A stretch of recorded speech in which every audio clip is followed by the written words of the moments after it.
Är vi live? Vi är nog det. I så fall. Hallå, LeCaNis här. Och välkomna till den här webcast-hostningen. Eller vad man nu vill kalla det. Så, det är Crew Dragon. Den vi ser där. Den och där. Som vi ser här. Den ska upp. Och det är ungefär 50-50 om värdet tillåter det. Men annars så ser det nice ut. Så ja, vi är väl 51 och 47 sekunder ifrån uppskjutning. Så ja, jag tänkte att då kan vi sitta här och ha det lite gött i de här då 50 minuterna. Huggsim är inne. Fan vilken grej. Men ja. Jag tänker att jag sätter på ljudet här. Och så kan vi fortsätta att lyssna på det. Och så om det är någon fråga eller någonting jag vill prata om, så stänger jag av ljudet igen. Men annars så lyssnar vi bara. Och slänger kortare kommentarer. Again, we're looking at a live view of the Crew Dragon on top of a Falcon 9 rocket. You can see the crew access arm on the right of your screen. That's the hallway that Bob and Doug walked down to get into the White Room, which was the last place we saw them standing up before they climbed inside Dragon. And again, a wider shot there of Launch Complex 39A, where we are inside of an hour from liftoff, and I think we're just a couple minutes away from the poll we're going to hear before they start propellant load. Again, a two-stage rocket there. Gosh, you guys, the weather looks not that bad. I mean, obviously that is not an official forecast, but it doesn't look quite as bad as it did Wednesday. We've got a little bit better odds. So there's the countdown clock. Yeah, så ja. Ljudet från streamen är ganska lågt. Du säger det. Vi provar om detta är bättre. Ja, nu ser de inte så mycket, men annars får jag sänka mig också. Det kan jag också göra. Hur är ljudet från mig om man inte tar hänsyn till streamen? För jag provar en ny ljudsetup nu. Jag tror att det brusar lite mer, men att det blir också en mer naturlig ljud jämfört med när man har en 50 minutes from the scheduled liftoff of the Falcon 9 rocket carrying Crew Dragon. And if we start to hear any kind of update on weather or polling, we will pause to listen in for that. But if things go as scheduled, we should be hearing the launch director verify go for propellant load at about T-minus 45 minutes. So we're going to send it over to Hawthorne to carry the ball. John Innsbrucker or Jesse, are you there? The weather is go at this time.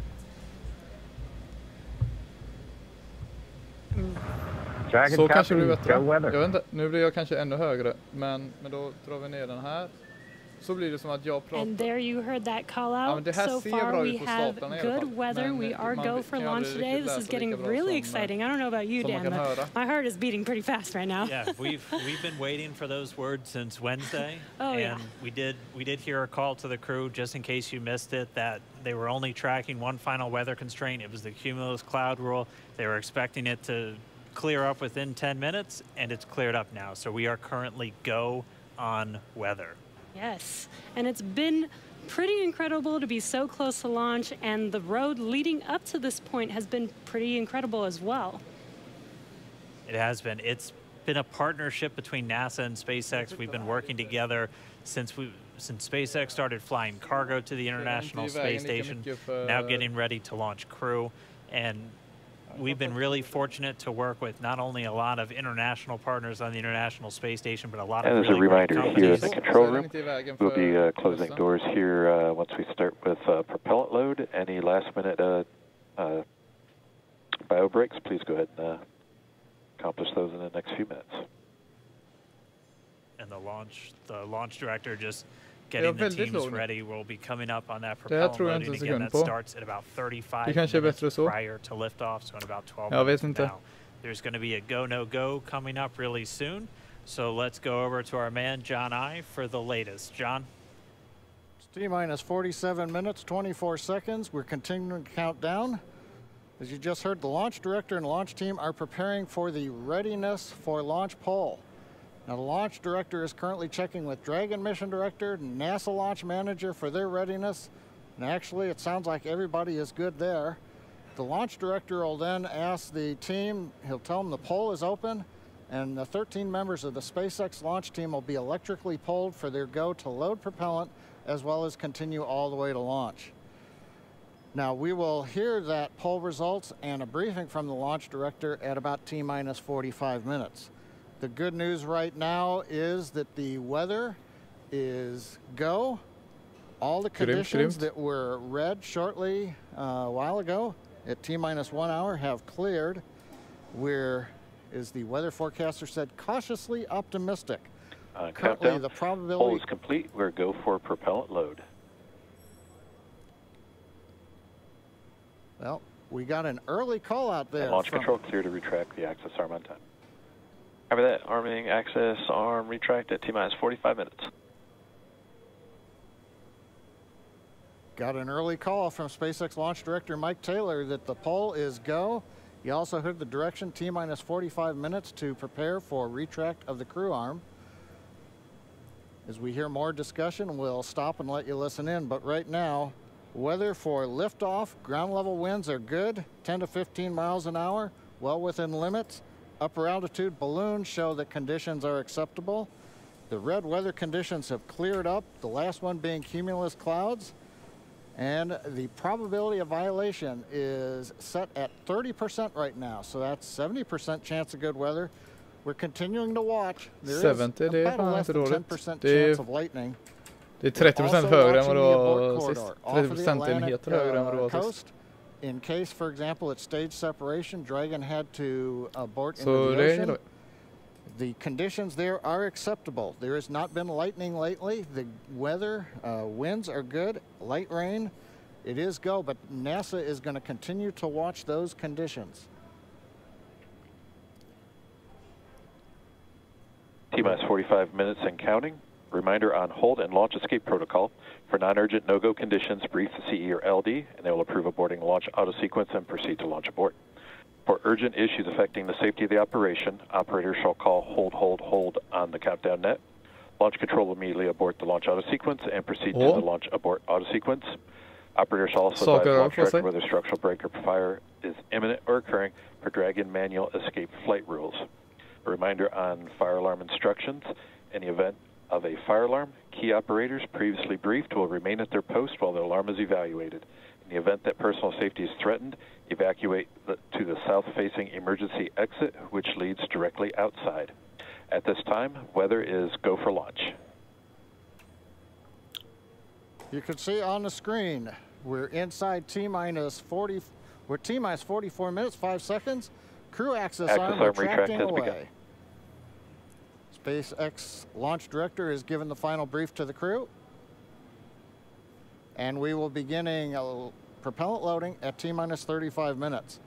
So right now on Falcon 9, ready to get into propellant loading. Dragon, crew, getting configured, set up. The arm is pulling away. The range is go for launch. They continue to monitor the air and the sea space. Everything looks good. And we finally have gotten green across the board on the weather conditions, but we can't take a deep breath quite yet. We're going to have to watch the weather all the way down to T0, both here at Kennedy Space Center and out in the Atlantic in the abort zones. Now, earlier we saw many of you following the launch from the United States on our hotspot map. Now that we're inside an hour, we're seeing large numbers of folks logging on, tuning in from coast to coast and around the world. Jag tänkte bara nämna det, att de som sitter där nu, Bob och Dog, det är en lite så här konstig grej, för de sitter just nu 2 stycken killar på toppen av den här raketen, men alla andra arbetare är way out, alltså de får inte åka inom ett antal kilometer innanför, liksom nära den här raketen, av säkerhetsskäl. Och så sitter man mitt på den. Det är liksom ungefär så här, Ja, nu backar vi av här för vi håller på att spränga ett berg liksom. Vi lägger massa dynamit och vi ska spränga ett berg. Vi stänger av vägarna och så här. Och så är det en som ska stå på berget och när det sprängs liksom. Det är liksom så här. Det är en för farlig zon för folk att få vara på. Och så sitter man liksom i centrum av den. Det är en lite konstig känsla. Jag antar att astronauterna inte tänker så, för de är liksom tränade och vet liksom att det ändå är säkert just för dem. De har ju launch escape system. Det har inte de som skulle kunna vara på marken. Men det är ändå liksom så här. Ja, det finns ingen inom några hektar här, för det är för farligt för folk att vara här. Lite konstig känsla, men ja, ville bara påpeka det. Det är lite coolt. Arm retract, and obviously we just heard on the comms Bob and Doug getting ready to arm the launch escape system, and so that is something that protects them all the way to orbit. So when fueling starts at about T-minus 35 minutes, so just over 6 minutes from now, they will have the capability to abort, to separate from Falcon 9 either on the pad or even after liftoff. That's a critical safety capability. And we are going to go over to Hawthorne now to take us through these next minutes. Jesse? Section, switch in to nitrogen, switch in to nitrogen. We did hear that call out that they are arming the launch escape system, so very exciting. SpaceX has designed Crew Dragon and Falcon 9 to be the safest launch system ever flown.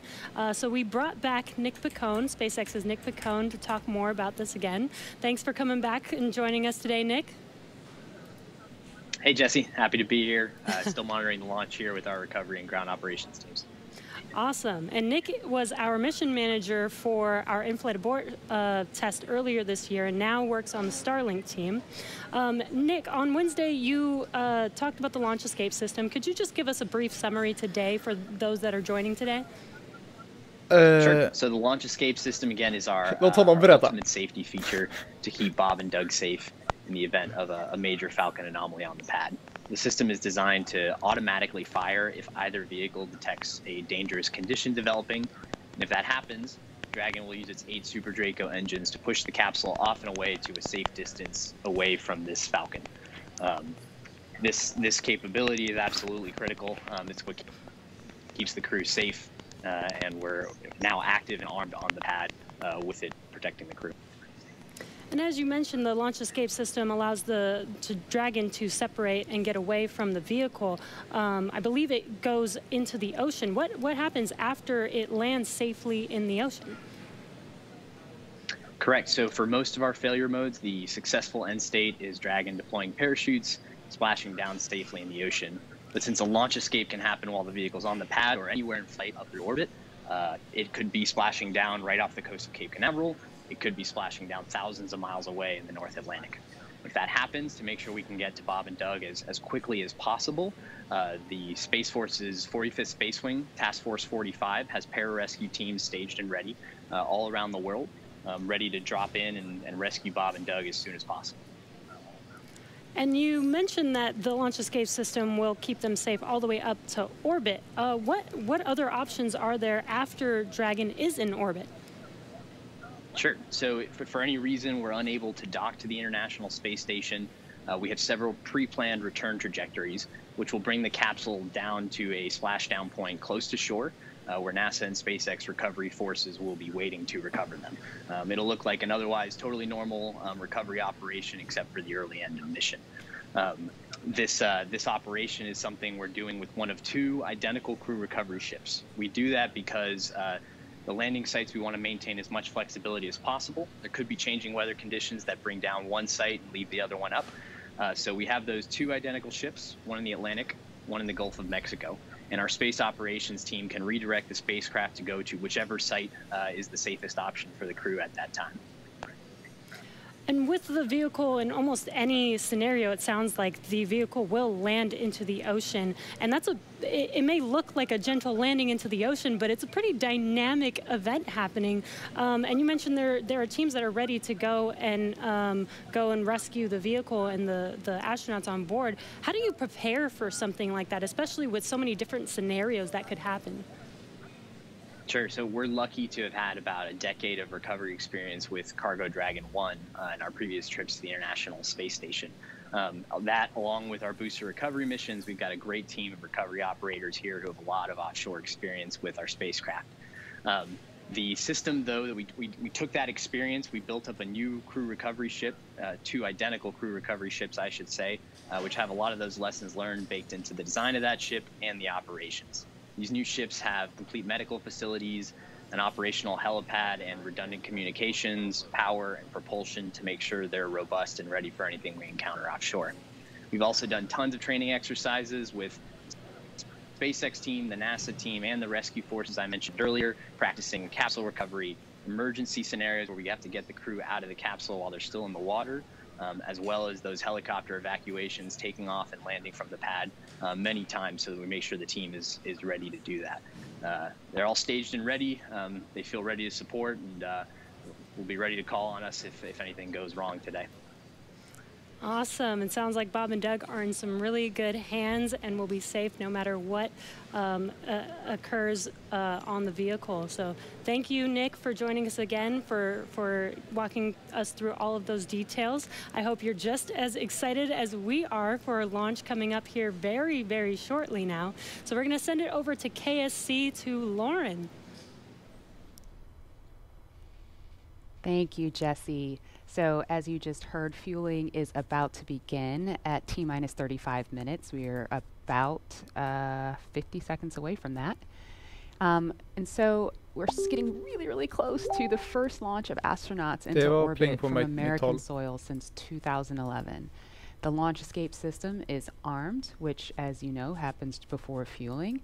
And Dragon propellant load, that's the propellants that are inside of the Dragon capsule, not the rocket. Prop load for Dragon took place weeks ago and just a few miles down the road in what we call Dragonland. And those propellants, they are MMH, or monomethyl hydrazine, which is the fuel that we use. It's hypergolic fuel. And NTO, or nitrogen tetraoxide, that's the oxidizer. Those two come together and they ignite in space to propel the vehicle. You don't need that TTEB or a third thing to ignite because hypergolic propellants don't require it. You just need the fuel and the oxidizer. And as you just heard, propellant load has started on Falcon 9, and that's awesome. All right, so that bipropellant system feeds all of the engines on Dragon. So Dragon has 12 service section engines in each, so there's 3 in each quad, 3, 3, 3, and 3. Those are used for on-orbit maneuvering for Dragon. There's also 4 additional Dracos that are underneath the nose cone for large delta V maneuvers that the vehicle will perform. But the engines that Nick Pacone was talking about earlier are Super Draco engines. We have 2 in each quad of the vehicle, so 8 total. And those are bigger engines with a high flow propellant system, and those are what lift Dragon off of Falcon 9 in the unlikely event of emergency that requires us to get off of Dragon, off of Falcon. Now, you probably remember, let's see, Mercury, Apollo, Soyuz, they have that big pointy tower on top. That's the launch escape system for those vehicles. It's actually just another rocket on top of the spaceship that lifts the vehicle off. In the case of Dragon, our escape system is integrated into the vehicle completely. And so that's just better from one less thing you have to jettison every single flight. But it also allows us to have escape capability from the pad before T0 all the way through to orbit. And so even if the very last minute, if we needed to get off of stage 2 while we're in space, we could actually escape to orbit. So yeah, that's the escape system for little baby Dragon here. Tack så mycket. Och jag tänkte faktiskt, när vi ändå är på ämnet om escape system. SpaceX gjorde ett test med Launch Escape System för ett par månader sedan. Och då gjorde de så att de stängde av raketen medvetet. Och så ser ni hur den här sticker iväg. Och om man kollar här nere, raketen börjar den börjar luta lite. Så ska det inte vara. Men alltså just nu skulle det vara så. Men man ser i alla fall tydligt att den kan fly iväg ganska fort jämfört med raket. Alltså det går ju inte superfort. Hade en sån här explosion skett direkt och att det var det som var tvungen att få triggra escape system, så hade den ju fastnat i eldbollen ett tag, men det gör inte så mycket. Den ska kunna hantera det. Så blir det som en sån här episk som man ser i, ja, men är det inte när de spränger dödsstjärnan och så, att de flyger ut och så här, eldbollen kommer ikapp dem och så sen kommer de ut ur eldbollen igen liksom. Så ja, det kan bli coolt om det går åt helvete, men det ska det ju helst inte göra förstås. Men ja, jag tänkte bara att jag kunde meddela det. Now on the Falcon 9, we use a fuel and oxidizer as the propellants that power it. The fuel is commonly known as RP1. That's rocket propellant grade 1 kerosene. The oxidizer is densified liquid oxygen, also called LOX. Densified means it is kept much colder than typical for launch vehicles. This allows for more oxidizer to be loaded into the first and second stages. Now with the fuel and oxidizer on hand, we need an ignition source to complete that fire triangle, as we call it. For this, Falcon 9 uses a fluid called T-Tub. It ignites in the presence of oxygen and gives off a green-colored flame. Now it's hard to see on the first stage ignition due to the water that'll be spraying on the pad, but you might just see the green flare as the second stage engine ignites following stage separation over 2.5 minutes into flight. Oh, fuck. Now currently first stage fuel tank is about 10% full. The first stage, as a reminder, as you look on the left side of your screens, the first stage is the long white cylinder at the bottom, topped off by the black cylinder. So over 2/3 of the rocket is that first stage. So the fuel tank is getting loaded. We're also loading the liquid oxygen into the first stage also. The second stage, which is the top 1/3 between the Dragon and the black cylinder, that's the white second stage. That is being loaded with fuel right now. That's about 8% loaded at this moment. Liquid oxygen loading is going to begin on second stage at T-minus 16 minutes 30 seconds. Liquid oxygen loading will continue on both stages all the way down to the last few minutes of the count. We're also loading helium into pressure vessels on the stages. That's used to pressurize tanks in flight as the propellant is pulled out by the strong Merlin turbopumps. On board the Dragon spacecraft, astronauts are monitoring systems while the propellant is loaded into Falcon 9. While we mentioned we had trained them with sounds that we had recorded on board. They've been through most of a propellant load and they are now experiencing those sounds and vibrations. Stage 1, the range continues to report no problems. They are go to support launch. Weather, the last of the red conditions cleared up about 15 minutes ago. Everything is marginal but acceptable on the weather. We'll continue to watch all the way through the countdown. Now, as a reminder, today we are now into an instantaneous launch window now that we've begun propellant loading. So at this point, if we hear a hold for any reason, we'll have to stand down and target our backup launch opportunity tomorrow, May 31st. Yeah. Thanks, John. For Demo 2, Bob and Doug's flight to station will take about 19 hours, and their journey is fairly similar to the trip our cargo dragon makes back and forth to the International Space Station, but with two noticeable differences, and that's docking and splashdown. And as we await T-minus 0 in just under 29 minutes from now, the ground operations teams are doing a series of system checks to make sure Dragon and Falcon 9 are both ready for liftoff. And we're continuing to get live views inside the capsule with Bob and Doug, and you're now also looking in firing room 4 down there at the Cape. Once we hit T0 and a successful launch occurs, we will watch Falcon 9 and Dragon make their ascent until the Falcon 9 first and second stage separates and sends Dragon on its way to the space station. And at this point, mission operators will prepare Dragon for on-orbit operations, where the vehicle will execute a series of burns that gradually raise its orbit to align more closely with the space station, as you can see ISS in this ligger bara animation. And just after 40 mil upp, och det där var inte 40 mil upp över havet. Men man förstår ju varför de gör det, men det är bara värt att påpeka att det är inte rätt. Berthing requires a spacecraft to approach the station and then stop so a crew member can maneuver the station's robotic arm to capture the spacecraft. docking on this version of Dragon can be done autonomously with no crew on board the station. Cool. It's typically a faster process, both when arriving and leaving, but it does still require pinpoint accuracy to approach safely. Once captured, a spacecraft then gets attached to a common berthing mechanism, the same type of port that we use to connect each of the modules on the station together. It's a little bit slower of a process, but the hatches are significantly larger than the docking ports, which makes them perfect for bringing up those really big cargo items. Dragon will spend up to 120 days docked before preparing to return home. Following successful completion of Dragon's test objectives and cargo loading operations, the crew will close the cabin, perform final system checks, and configure the vehicle for undocking. Once the automated undocking sequence is complete, Dragon will complete 2 departure burns using its Draco engines, pushing it away from the space station.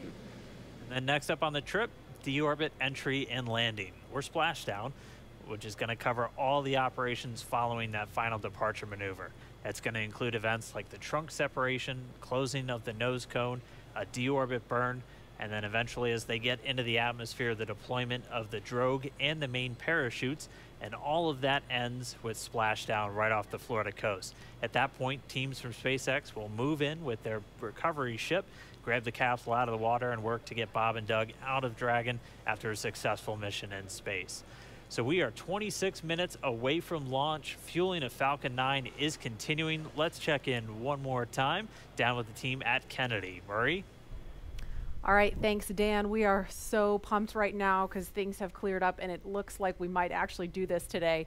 If you're just joining us, we are now 25 minutes, 46 seconds and counting from the first launch of astronauts to the International Space Station from U.S. soil in 9 years. This will mark the beginning of a new era where more people will be able to fly to space than ever before. And we want to share with you the results of a poll we asked a little earlier. If you could go to the moon, now it's not where the astronauts are going today, they're going to the space station, but if you could go to the moon, would you rather visit the South Pole where no one has been before or the Apollo 11 landing site? And it was a pretty even split. We had 46% of you say you would go to the moon's South Pole, and 54% of you would go to the Apollo 11 landing site. I kind of side with the Apollo 11 landing site because I'm a history buff and I want to see where Neil Armstrong and Buzz Aldrin set foot. So I don't know. What do you guys think? Vad säger ni? Vad säger ni som kollar här? Vi är för tillfället faktiskt 8 personer som kollar på den här streamen. Det var mer än vad det brukar vara. Men vad säger ni? Och om ni skulle till månen, är det till Sydpolen eller Apollo? Jag skulle gå för Apollo 11. Alltså om man tänker så här, om det inte har kommit någonting som små stenar och sånt som har slått ner där, så finns fotstegen och flaggan och landningsstället kvar. Alltså det har varit coolt att se detta fotsteget som man har sett så många bilder på liksom, som var liksom wow. Som fortfarande står precis bredvid ett av landningsstöden på första på descentsteget av Lunar Module.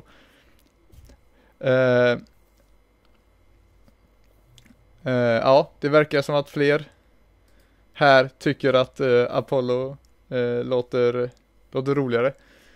Jag har hört att terrängen ska vara cool på Sydpolen, eller?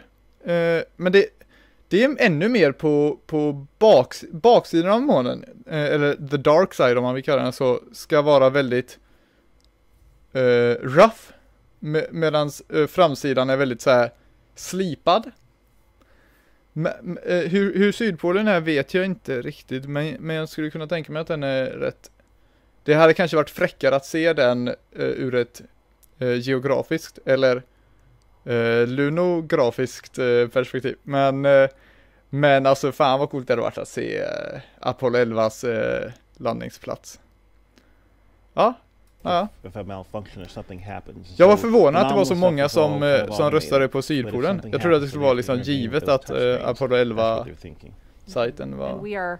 We're just inside 23 minutes now, so on Wednesday we were 5 minutes further in the countdown when we heard that call to scrub, and the weather was still very touch and go at this point on Wednesday, but today at least for right now, I don't want to jinx it. I'm afraid to even say it out loud, but it looks better today. Yeah, and it feels like, whew, I'm feeling it a lot more than I did on Wednesday. Right. And, you know, speaking of Bob and Doug and them being really calm and cool and collected, haven't had the opportunity to be in meetings with them and to watch them train. I have to say, and to all of my friends who work with them every single day, the feedback is always just what great people they are. Right. And just how not just bright and sharp they are, but just good people. Right. And around the office, we often refer to them as the dads. Yeah. The dads? They're the dads. They're dads. They are dads. Okay. And we've met their families. And when you see people on that very personal level, it starts to mean so much. They are a part of our team. You know, they're not a customer.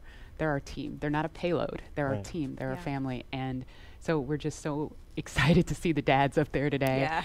Go dads. Yeah. All right, we're going to go send it over to Gary for an update from Houston. Gary?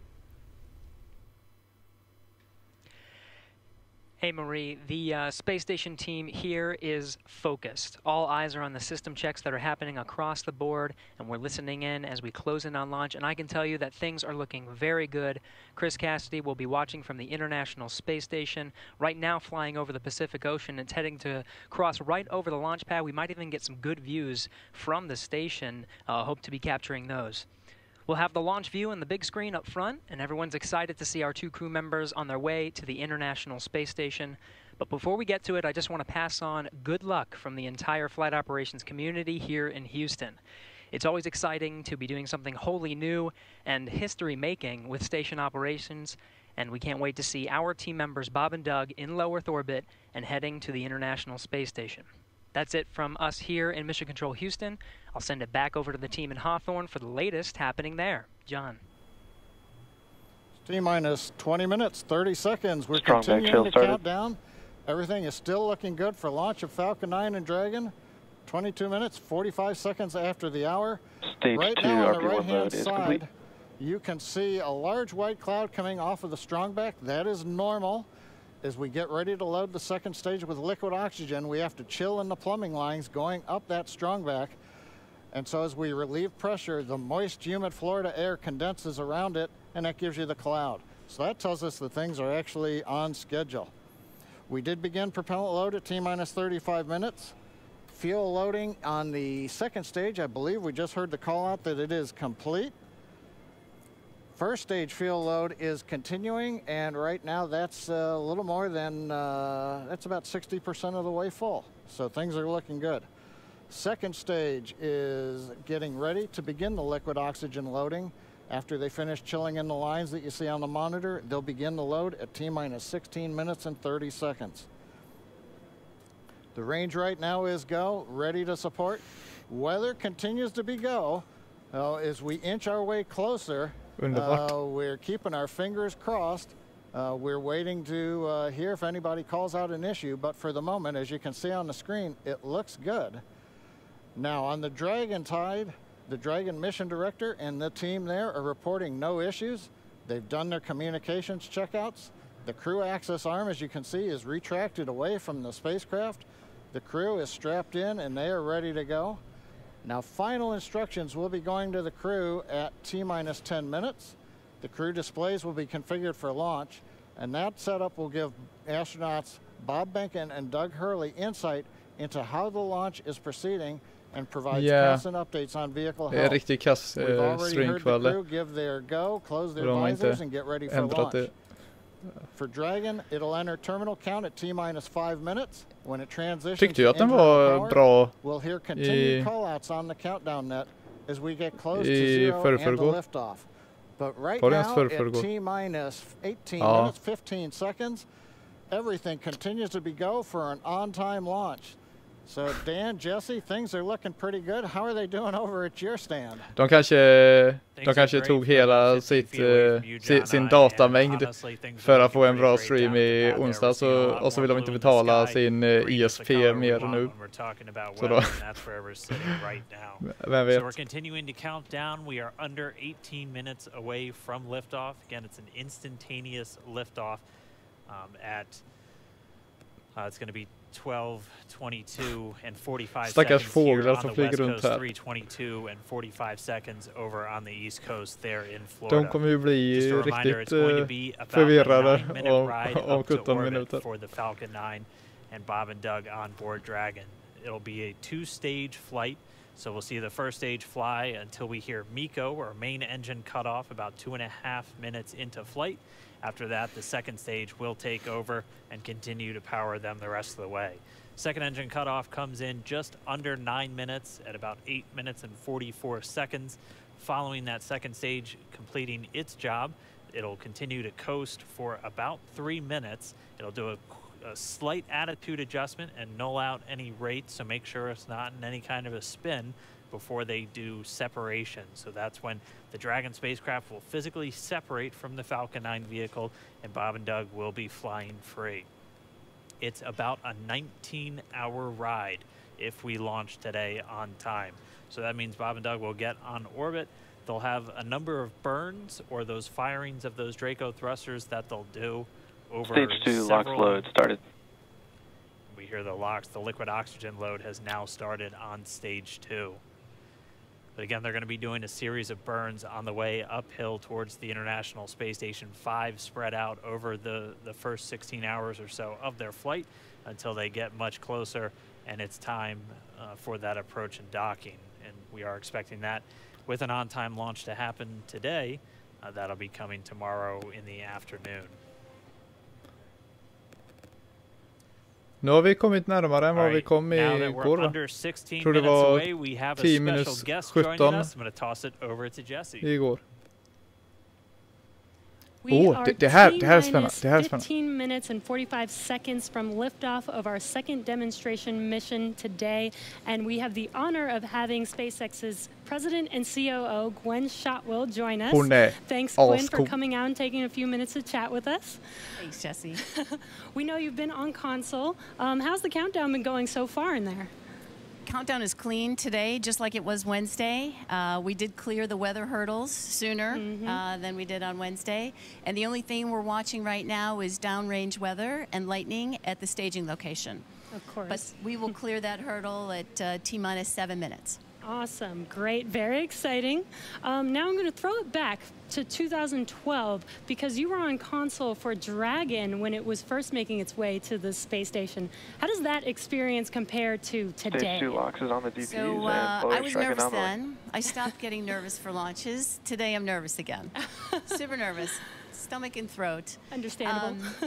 No, it's a fantastic day today. I'm really excited. The team is pulled together. It's such a professional operation. And when I say team, by the way, I mean SpaceX and NASA.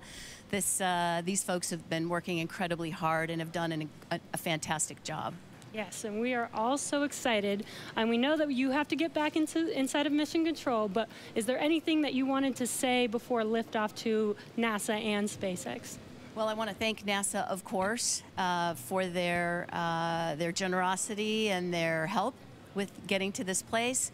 I want to thank all the SpaceXers who have come together to make this moment in history. And I want to thank Elon for hiring me. We thank Elon for hiring you as well. Thank you so much for joining us. We'll let you get back to mission control.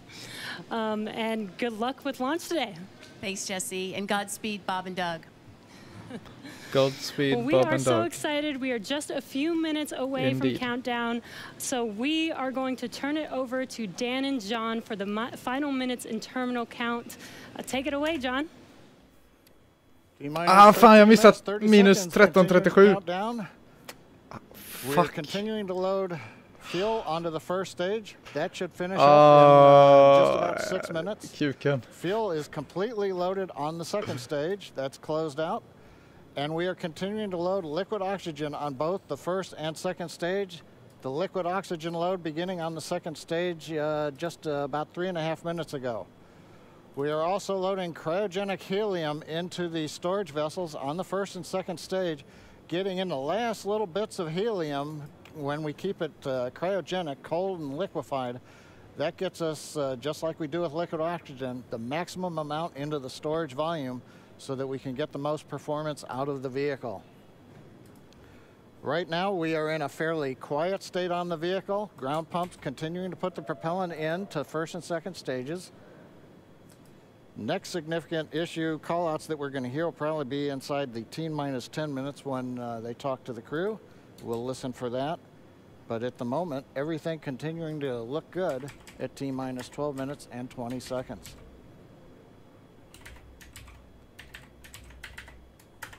We're getting real close now, John. It's only a little over 12 minutes away. Just a reminder for everybody, it's about a 9-minute ride uphill. We'll have some dueling boxes going on as that first stage is going to be coming home while the second stage is carrying Bob and Doug into orbit. So obviously, we'll be keeping an eye on our astronauts the whole way uphill. Some of the calls that you'll be hearing, as there will be what we call performance calls over the Dragon to ground the entire way uphill. And you'll just hear some of the SpaceX engineers calling out trajectories and booster performance. So we're always looking for that word nominal. I know that's one of John's favorite words. That's one of mine too. We want to hear nominal as much as possible up on the way uphill. You might also hear some number and letter combinations. Hi, pipe. Those correspond to the different abort zones that Bob and Doug are in during their flight uphill. There's 1A and 1B, which signify that they're on the first stage. Those carry them from there in the Cape all the way up to about the very top of North Carolina. And then we'll have 2A through 2E or 2 Echo, and that will be on the second stage, and that goes from North Carolina all the way up to about the tip of Newfoundland, so in the northern Atlantic. And then there is a zone of the northern Atlantic that we're going to avoid, and so you should hear the call out be something similar to forward to Shannon, and that just refers to Shannon, Ireland, which they'll be going off the coast of Ireland at the later stages of the second stage if they have to abort. Det var länge sedan jag kollade på en uppskjutning där jag var mer taggad för uppskjutningen än för landningen. 10.5 minutes. Things are Vilket är pretty typ quiet. jättekorkat egentligen, men said it'll pick up right at about 10 minutes. We'll wait for the crew just to confirm that their displays are in order. The crew is already strapped in and reported that they are go for launch. And we'll continue to watch the fuel gauges tick up on the Falcon 9 vehicle until fueling cuts off at just about 2 minutes prior to launch. Dragon and SpaceX confirmed displays are configured for launch. SpaceX Dragon displays are configured for launch. Man har flugit en Dragon-kapsel förut, men den som sitter på just nu är fabriksny. Know that we're with you. Have an amazing flight and enjoy those views. Man har flugit med flera kapslar, tror jag. Man har provat diverse, eller det är ju samma modell, men huge effort to get the United States back in the launch business. We'll talk to you from orbit. Thank you. Godspeed, alltså. SpaceX core. So again, that voice that's going to be talking to Bob and Doug throughout their mission from right here in Hawthorne, just offering a few quick words. The crew did confirm their crew displays are configured for launch. We are coming up on 9 minutes and counting. We've gotten through T-minus 10 minute with the crew discussions. Activity is now going to switch over to Falcon 9. Our next major event comes at T-minus 7 minutes. We begin what we call engine chill. Pre-valves will open. Those currently separate propellants on the first stage from getting down to the Merlin engines. We'll open the pre-valves. That allowed fuel liquid oxygen to flow to the top of the pumps. And more importantly, when we open the valves, that allow us to begin chilling the 9 Merlin 1D turbo pumps on the first stage engine. It'll take a few minutes to get them cold enough to where they would then be ready to pass the large amounts of liquid oxygen through the pumps and into the main thrust chambers when we get to engine ignition at T-minus 2 seconds. We don't want to try to run highly chilled liquid oxygen through a warm pump. You would flash that into gas, and running gas through a high-speed pump is not a good thing. So right now, we are waiting for T-minus 7 minutes. That'll start the engine chill. Shortly after that, we will also get the fuel shutdown.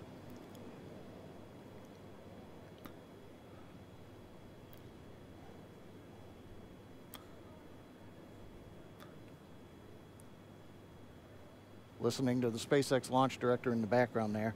As I mentioned, at T-minus 7 minutes as we start the chill, we will also get into the final topping off of stage 1 fuel, and then the fuel load will complete.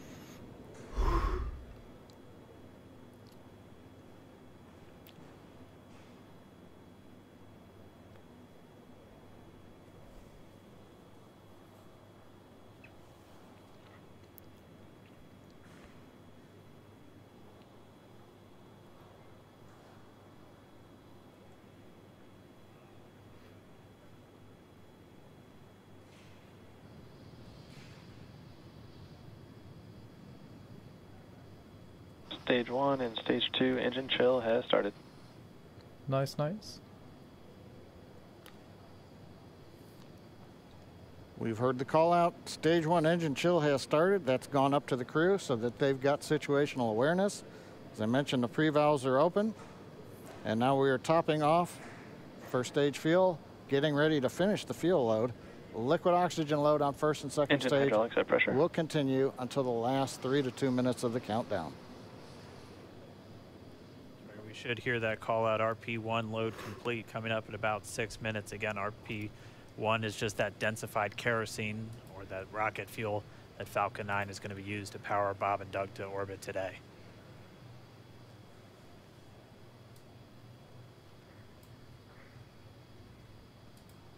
And Stage 1 fuel is closed out.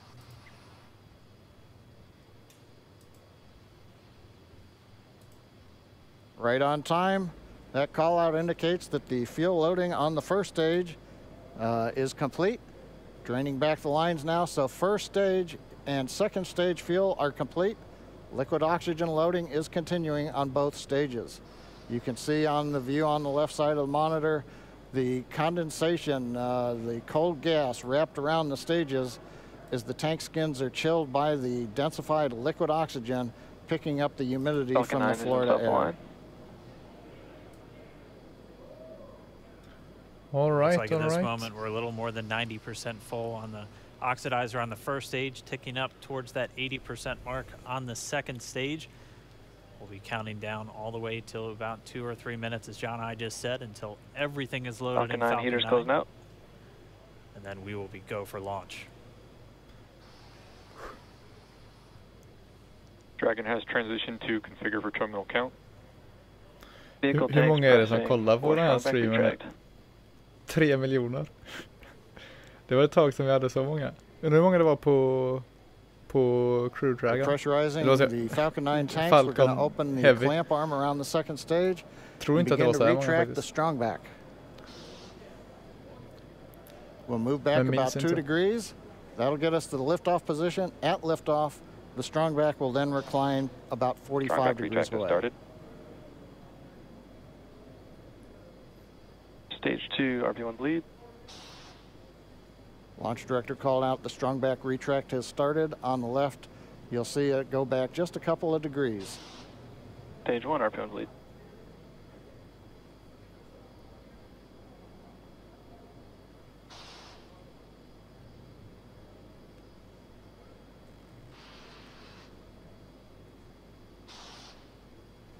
We are just 4 minutes away from liftoff.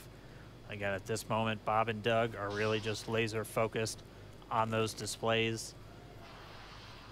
They have insight directly into Dragon and the Falcon 9. They're able to see where their fuel loading is at, how everything's progressing down with the count. AFTS final setup started.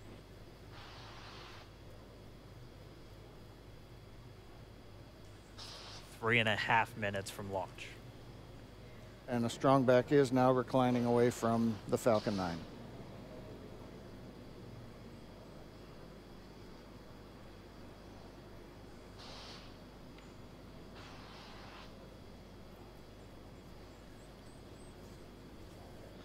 Ja. MVAC igniter purges. Saker rör sig.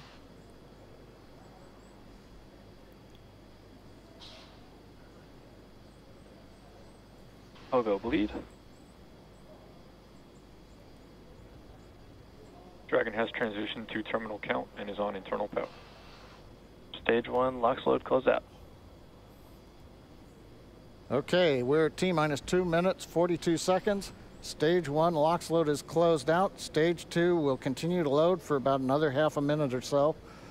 Once we get the completion of Stage 2 LOX loading, we have to vent down the line, so you'll see another large white cloud coming off of the strongback. That'll be normal. That'll happen around transitioning to T-minus 1 minute and 40 seconds.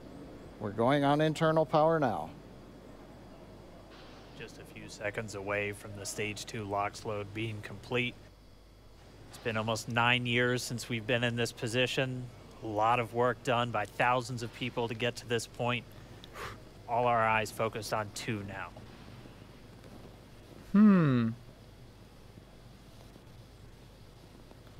Undrar vad det är som skvätter där. Är det Stage 2 regn? LOX load is closed out. Propellant fills are complete. Nej. Det måste vara något vatten som ska läcka där. Eller som inte ska läcka där, men som läcker där.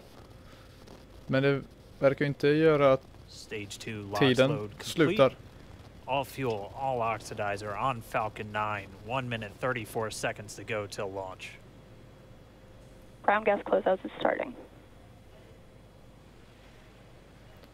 All right.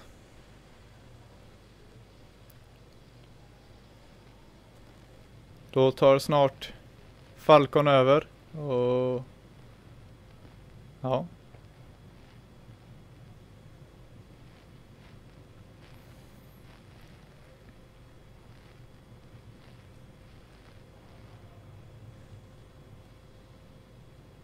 Falcon 9 is in startup. Dragon is in countdown. FTS is armed for launch. Det betyder alltså att under a minute now, the FTS, the flight termination system, has been armed. Dragon, SpaceX, go for launch. Yes. Kom igen. SpaceX Dragon, we're go for launch. Let's light this candle.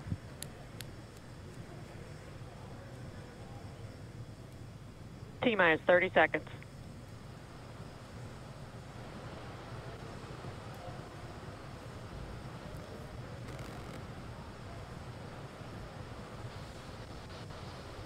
Stage 1 tanks pressing for flight. T-minus 15 seconds. Kom igen. 10, 9, 8, 7, 6, 5, 4, 3, 2, 1, 0. Ignition. Liftoff of the Falcon 9 and Crew Dragon. Go NASA, go SpaceX. Godspeed, Bob and Doug. America has launched. And so rises a new era of American spaceflight, and with it the ambitions of a new generation continuing the dream. 20 seconds into flight, Stage 1 propulsion is nominal. All right. T plus 30 seconds into this historic mission. Flying crew on board Dragon and Falcon 9, and look at them go. Falcon power telemetry nominal. M1D throttle down. We're throttling down to get ready for the period of maximum dynamic pressure. We're in the throttle bucket. Reports say all systems are go. Vehicle is supersonic. We've exceeded Mach 1 on the Falcon 9. M1D throttle up. We're throttling back up to full power as we're through max Q. Copy, 1 Bravo. And we heard that 1 Bravo call out. That's just the second abort zone that they're in. They'll continue to be on this until the first stage has done its job and they switch over to the second. At this point, Bob and Doug pulling about 2.3 Gs, 2.3 times the Earth's gravity, already moving at over 1,500 miles per hour. We've heard the call out for MVAC engine chill. That's getting the MVAC engine ready to light. That'll come at about 2:44 into flight. Right now, everything continuing to look good. Next major event coming up is going to be the triple. We'll have main engine cutoff of the 9 first stage engines, stage separation, and then ignition of the second stage engine to continue to carry astronauts into orbit. Coming up in about 20 seconds. M1D throttle down.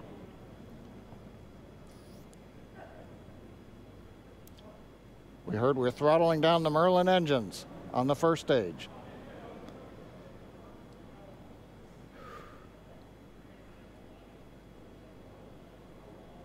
And we have Miko.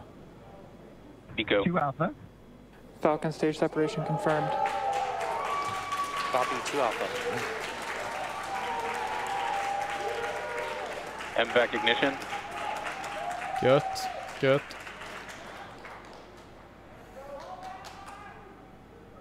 All right, we have stage separation confirmed. The first stage beginning its flight back. The second stage being powered by that single Merlin 1D vacuum engine has ignited and is now carrying Bob and Doug into orbit. So they're going to continue under the power of this second stage. Stage 2 propulsion is nominal.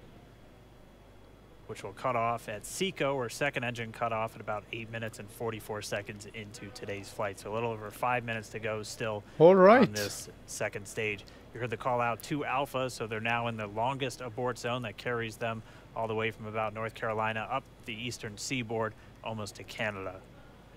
Things looking good though, getting good call outs, nominal propulsion on that second stage.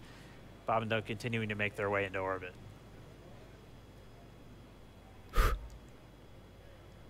Ja. Dragon SpaceX nominal trajectory. Acquisition of signal in Bermuda. SpaceX Dragon nominal trajectory. All right, here in nominal trajectory, so Dragon pointed in the right direction, continuing to make their flight uphill. Heard acquisition of signal Bermuda. That's one of the other ground stations that they're using to get telemetry and data back from this spacecraft. Stage 2 propulsion is still nominal. Grymt, så nästa grej som är av intresse, förhoppningsvis, är landningen. Och ja, den börjar, ni ser ju den här timelinen här nere, den börjar med entry burn om en stund. Och sen kommer själva landningen en stund senare. Sen får vi se vad som händer efter det. Alltså, det brukar inte vara så intressant att kolla på själva Bob and Doug flying at more than 5,600 miles omloppsbanan. Already almost 200 miles downrange from the Kennedy Space Center. Nominal trajectory continuing.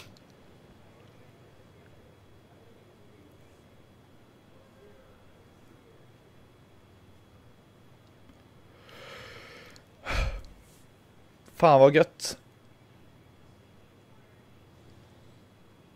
And while they continue uphill, looks like we are getting a view of the first stage as well. Yep, on your right screen, you can see that first stage with the grid fins deployed. It's making its way back to attempt to land on our drone ship, Of Course, I Still Love You Today. And we're just about a couple minutes away from the entry burn, and that's where 3 of the 9 Merlin engines do ignite to help slow the vehicle down as it re-enters back into the Earth's atmosphere. And then after the entry burn will be the landing burn, which is just a single engine Dragon SpaceX nominal trajectory. And you heard nominal starting chill for entry burn. There's that call out. They are still on a nominal trajectory on Dragon, still on second stage, and that's that MVAC engine on second stage on your left screen.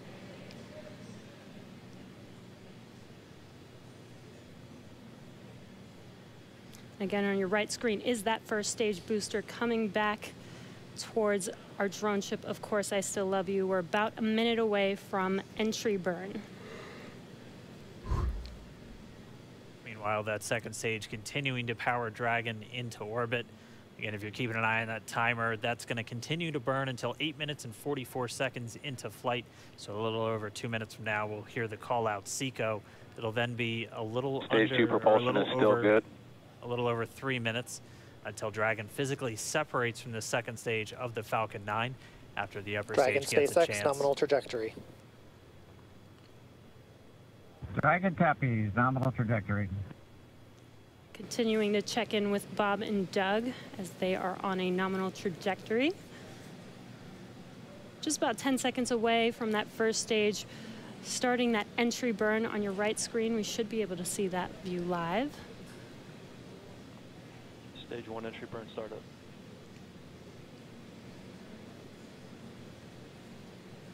And there is that entry burn beginning.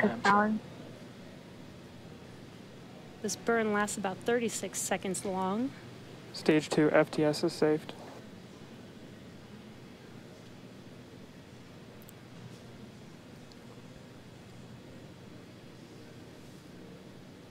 While that entry burn continues, we're just about a minute away from SECO. We'll have a number of events all happen in rapid succession. It'll be the second engine cutoff. Stage 1 we'll be looking for shutdown. that stage 1 landing burn shortly after. Yeah, actually, just within a few seconds of each other. It's such a cool view on your left screen, seeing Bob and Doug on Dragon. Right now, you can see the displays that they are seeing right now themselves. Terminal guidance. And back throttle step. We are coming up 25 seconds or so away from SECO, or second engine cutoff. This is also the point where Bob and Doug are experiencing their highest G-force. We're seeing the counter tick up to right about 1.8. Copy, Shannon. You heard Shannon, so that just means they're in their final abort zones. If they were to abort at this point, it would either be an abort to orbit or to land off the coast of Ireland. Standing by for second cutoff confirmation. And back throttle step. And back shutdown. Hoppas vi får feed från landningen. Inte alltid vanligt. SECO's second engine cutoff. Now we are waiting for our first stage to make its way to our drone ship. Of course, I still love you. Dragon SpaceX nominal orbital insertion. Launch escape confirmation is nominal Dragon orbital copy. insertion. Nominal orbital insertion. And what you're seeing on your screen is a live view of our drone ship, where our first stage will be coming down. Looks like we lost that live view, but we'll wait for confirmation of that landing shortly here. Falcon 9 first. And there you can see on your screen, Falcon 9 has landed. This is the first Falcon 9 to carry humans to orbit, so very exciting for us. And as you can see on your right screen, Bob and Doug are still making their way to their targeted orbit. M1D to recovery 1. So exciting today.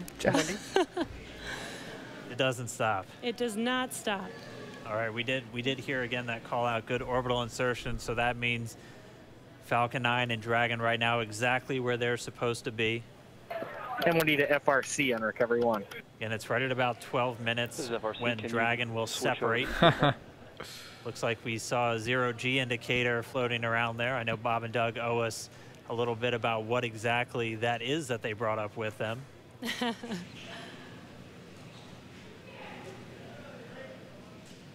And before separation, before Dragon initiates separation from the second stage, they do make sure to they do ensure that the vehicle is not spinning and it is in good condition before we separate. That's right, the upper stage does small attitude maneuver using some cold gas thrusters built into the rocket body itself. Exactly, so we do expect that separation to occur in about a minute from now, but they do wait until they have full confirmation that it is ready to separate.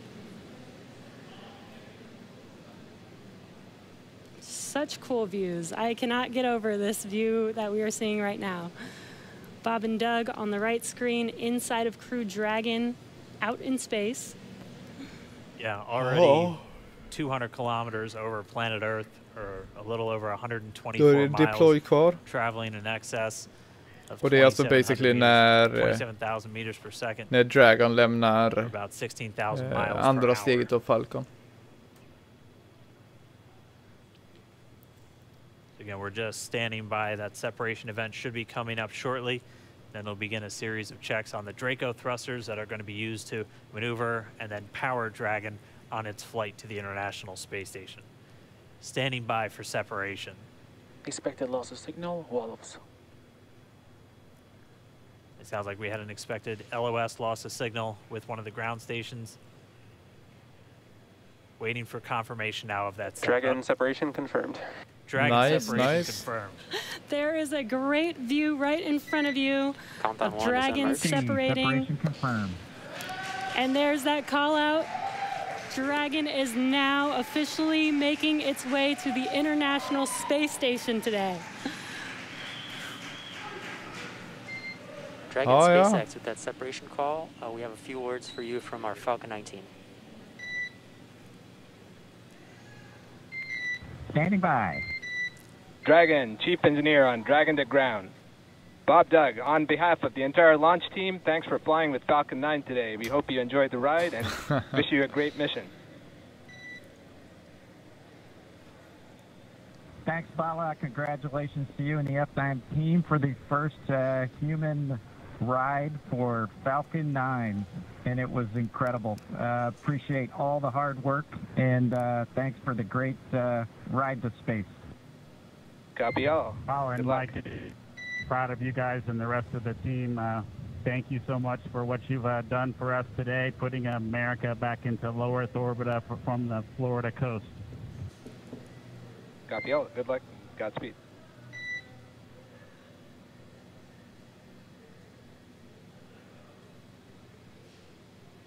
All right, so Bob and Doug are in And Dragon space. SpaceX, we confirm nominal ECLS activation and service section Draco checkouts. Nose cone deploys in progress. Copy all. We're monitoring. The Corps here in Hawthorne giving the crew a heads up that we have confirmation the nose cone is deploying. So again, that nose cone is going to open up a little bit more than 90 degrees, goes up to about, I think, 105 degrees, and that's going to expose the actual docking ring and the hatch that they're going to be going through once they attach to the International Space Station, and also 4 of those Draco thrusters, we call them the forward bulkhead thrusters, that are going to be used for these major phase burns or firings of those thrusters to actually raise their orbit gradually over the coming hours. Also heard good activation of the ECLS, that's the Environmental Control and Life Support System. That's everything controlling their atmosphere, just keeping Dragon a nice, safe, habitable environment where they're going to be living for the next 19 hours until they arrive at the space station. Right, exactly. And Falcon 9's job may be done for today, but the mission is not over. Crew Dragon's job is not done. As you can see, Bob and Doug are still inside Crew Dragon, making their way. It will be a 19-hour trip to the International Space Station before they dock tomorrow morning. Ja, men... Cool. Ja, jag tänkte bara ta lite om det här. Jag håller med. Det känns lite sus att signalen alltid, eller i alla fall nästan alltid, kuttar precis innan raketen landar. Varför gör den det? Landar raketen faktiskt? Har den ens lyft liksom? Alltså... Jag tänker så här, va. Att de släpper ju ändå... Själva skyller de på att det är... De har ingen... De har inte 4G, de har inte 3G eller något sånt. För det är långt ute till havs det här. Så vad de har, det är en satellituppkoppling. Och för att kunna ha en satellituppkoppling, en bra satellituppkoppling, så vill du gärna ha riktade antenner. Så de har riktade antenner till satelliten. Men när raketen kommer ner så börjar det skaka som in i helvete. För liksom, raketavgaserna trycker på båten. Så det börjar skaka och därför så så är det svårt att hålla antennerna rätt riktade. Och så tappar de signal för att och så. Kan man fråga sig hur jävla legit det är, men jag tänker så här, va. De släpper ändå videorna senare liksom. För videorna spelas ju fortfarande in. De liksom på ett, kanske inte SD-kort. Kanske på ett SD-kort, kanske inte på ett SD-kort. Men de spelas ju in. Och SpaceX har gjort liksom compilations av deras landningar och deras fails. Så liksom vad har de att vinna på på att kutta under streamen? Är det för att liksom få mera tid till att edita? Ja, men exakt. De har är det att de vill ha mer tid till liksom CGI-en? Alltså, då kunde de bara ha lagt uppskjutningen en vecka senare. Alltså, de skulle kunna fejka varje landning. Och om målet hade varit att göra en trovärdig landning, så hade de bara kunnat liksom se till att ha videon redo tills dess. För att inte det skulle vara detta suspekta med att det kuttas ut. Men de gör ju inte det. Alltså, de är bara så här, ja, det kuttas ut liksom. Och det är jättesus. Men de har rimliga förklaringar till det liksom. Det finns liksom, ja men liksom, förstår man hur satellitkommunikation funkar, så liksom, ja okej, det låter rimligt. Och hade de inte kuttat ut, så hade folk som varit ännu smartare klurat ut att nej men så här kan du inte göra. De har inte 4G där ute. Och då hade det blivit jävligt sus. Det går liksom att hitta, alltså du kan ju bevisa både att jorden är rund och att jorden är platt liksom. Det är ju bara att hitta rätt underlag.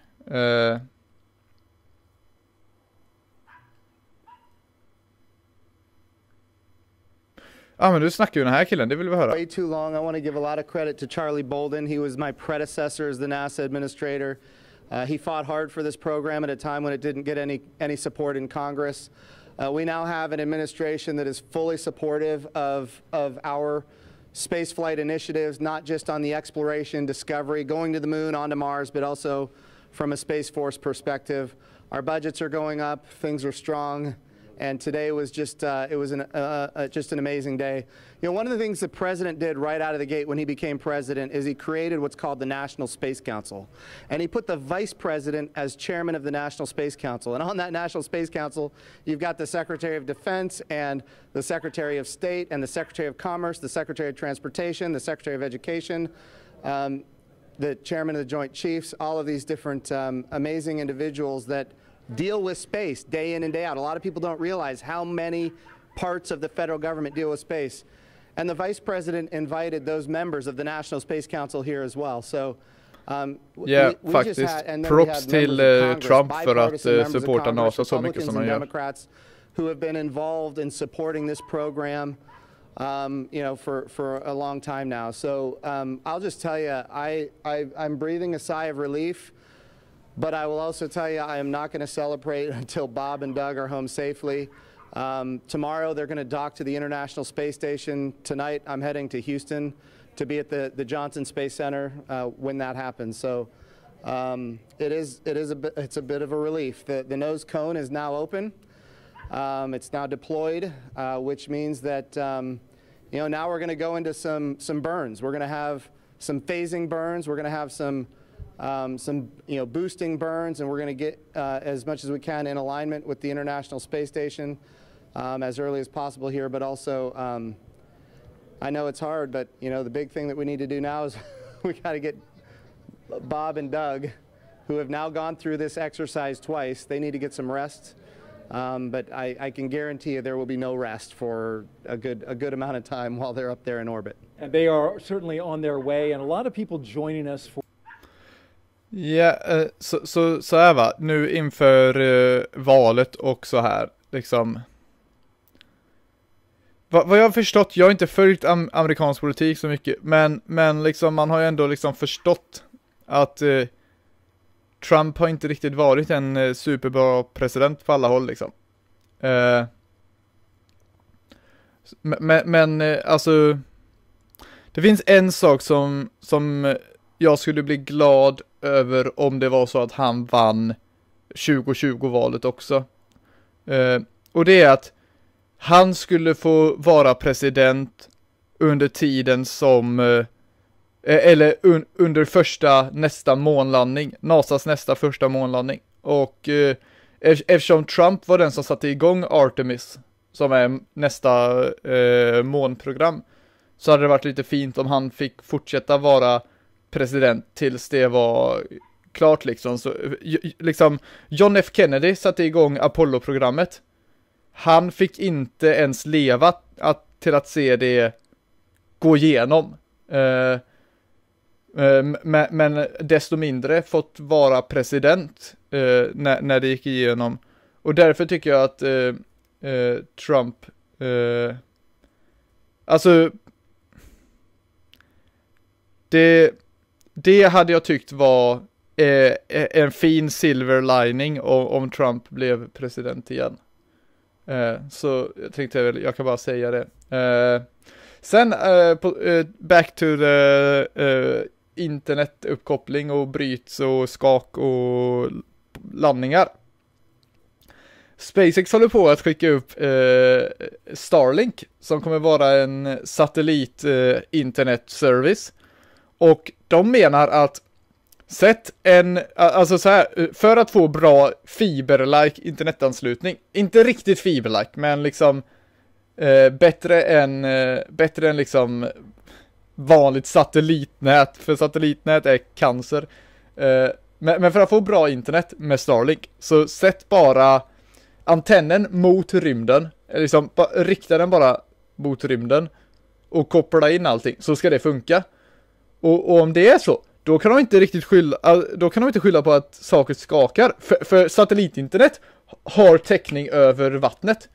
Det är liksom, du kan inte liksom då säga att vi måste ha satellituppkoppling som är långsam och riktningsberoende för att vi är över vattnet. Nej, för Starlink funkar lika bra mitt ute i Atlanten som den funkar i centrala New York.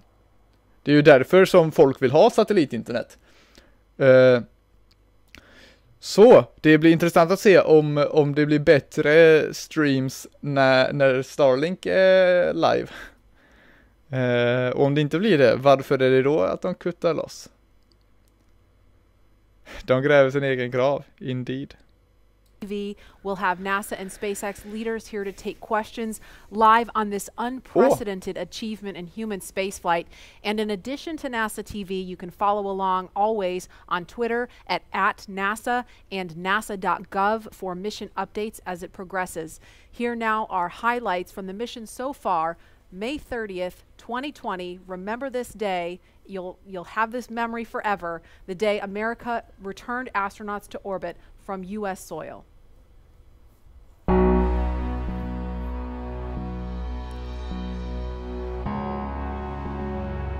Wow, we're making history again. Let's go.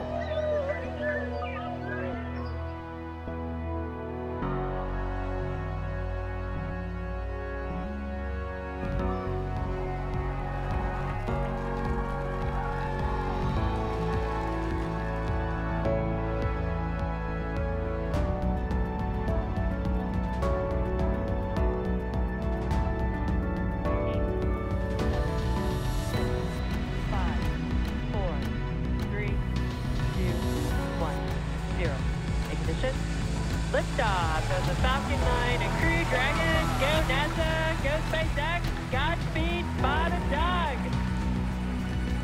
America has launched. So rises a new era. Där är han. Apelsinen.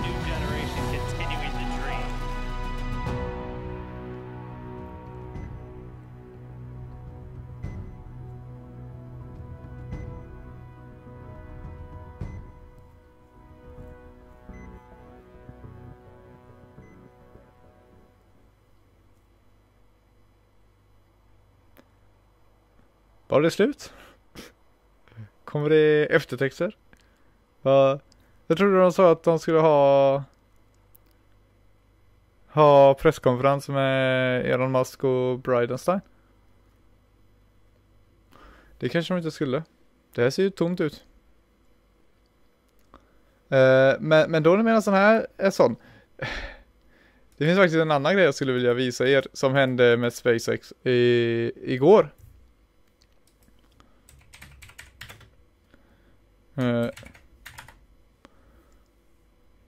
Det här.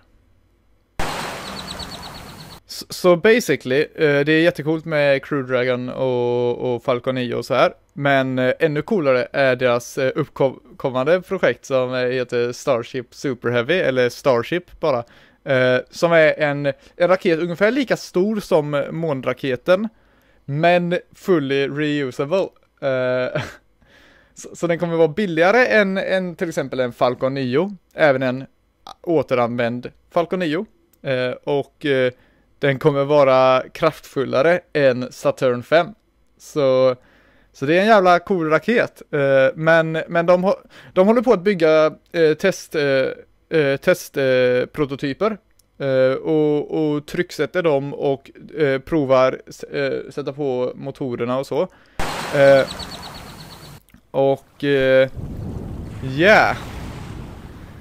Ett test de gjorde igår gick sådär.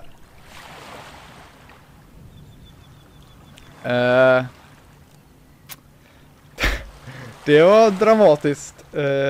Den här skulle flyga på måndag, tror jag. Men den var för ivrig så den flög idag redan. Eller igår. Men alltså fan, om den här diametern på den här är 9 meter. Och den är väl vad kan det vara då, 40 meter hög? 30? Säg 40. Så minns ni de 9 metrarna där? Det är alltså en jävla 100 meter stor eldboll det här alltså. Jävlar vilken grej va. Och så står de här tankarna här. De här grejerna som innehåller bränsle. Vissa innehåller vatten, vissa innehåller bränsle. De flesta klarar sig. Det var en vattenläcka. Men ja, den kommer inte flyga på måndag. Den kommer inte flyga på måndag.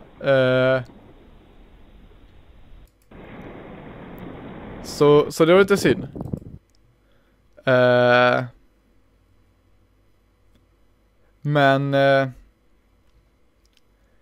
Men så går det. SpaceX, alltså de typ vill faila. Alltså det är hela deras businessplan att trial and error. Ja, men de jobbar med dyr hårdvara, ungefär som jag jobbar med programkod. Bygger upp någonting, testar det går åt helvete. Bygger upp något annat och testar det liksom. Så ja, de har ju liksom resurserna för det. De här är inte heller så dyra, för de är bara gjorda av stål. Stål finns liksom överallt. Det är inte så dyrt liksom. Falcon 9 är gjord av aluminium. Jag vet inte om det är dyrare. Jag tror att det är billigare. Och då tänkte byggarna här av kolfiber. I början av utvecklingen. Då hade det varit dyrare. Herregud, kolfiber är dyrt. Och då hade de inte riktigt kunnat göra på det här sättet. Att bygga upp någonting, testa och bygga upp något igen. Men eftersom de bygger den i stål så går det. Detta dock också. Det är rostfri stål. Det är samma ståltyp som det är i Cybertrucken. När jag kollar på den här bilden tycker jag inte att den ser så jävla rostfri ut längre. Så liksom varför är den rostig här liksom? Och då tänker jag är ingen kemist liksom. Men jag säger att men det bränns så jävla mycket så den även rostfri stål rostar när det brinner mycket. Men jag vet inte, jag har inget underlag för det uttalandet alls, mer än att jag tycker att när man har lagt metall i eld och sen slocknar elden och så är metallen kvar, så är den rostigare än vad den var när den kom dit. För det här ser inte ut som sot, det här ser ut som rost. Ja men vad fan, det var för att den brann liksom. Det är ju inte tanken att den ska brinna. Jo, det är det. Tanken är att den här ska brinna för den ska komma in i atmosfären så här va. Den kommer uppleva re-entry heating som det kallas. Den kommer funka precis som ett stjärnfall. Och då frågar jag mig liksom, när den träffar atmosfären och börjar brinna. Draco thrusters on Dragon will fire for the approach initiation burn when Dragon is about 2.5 kilometers below station and just about 7 kilometers behind it. This will swing Dragon up until it is about 400 meters directly below the station, and this maneuver will also move. Nej, det här är tråkigt. Rost är ju oxidering och hälften av raketernas bränsle är ju oxiderande. Därför rostar det nog kvar. Ja, det make ju faktiskt sens. Rostar även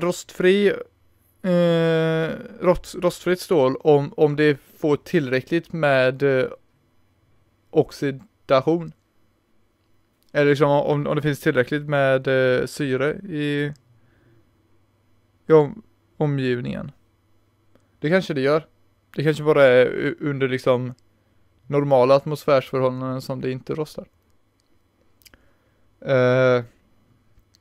Det hade varit bra om den inte ser ut så här efter att ha kommit in efter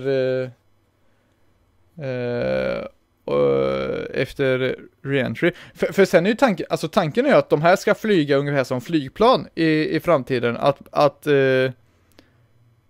vanliga människor går på en Starship och så lyfter den från New York, flyger och landar i London liksom. Och flygplan, hade ett flygplan lyft sprillans nytt och landat rostigt som fan, då hade ingen velat åka på den igen alltså. Så ja, jag antar att värmen hjälper. Det makes sense. Liksom att bara hälla syre på järn tänker jag inte rosta det så mycket. Men att hälla eld och syre på järn kanske rostar det mer. Men sicken grej va? Jag är intresserad av, nu är det 1 miljon kvar, men hur många var det när det var som smäckast? Och hur många var det på Falcon Heavy?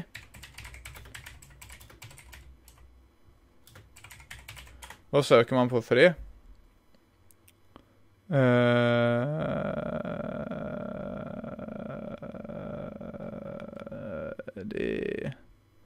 Det vet vi inte. Men jag tror att detta kan ha slått det rekordet. Och det rekordet, Falcon Heavy var det mest sedda rymdeventet sedan Apollo-tiderna liksom. Så fan vad kul att SpaceX har lyckats få upp communityn igen. Plötsligt så är det mainstream att tycka att rymdfart är coolt. Men det var allt för mig i alla fall. Jag känner att det finns ingen anledning till att jag sitter här och fortsätter prata. Om inte ni har något sista på hjärtat. Men om så inte är fallet. Jag väntar bara på grund av buffring. Men det verkar ju rätt lugnt. Så prenumerera för mera. Så ses vi nästa avsnitt av vad nu tänker göra. Hej då!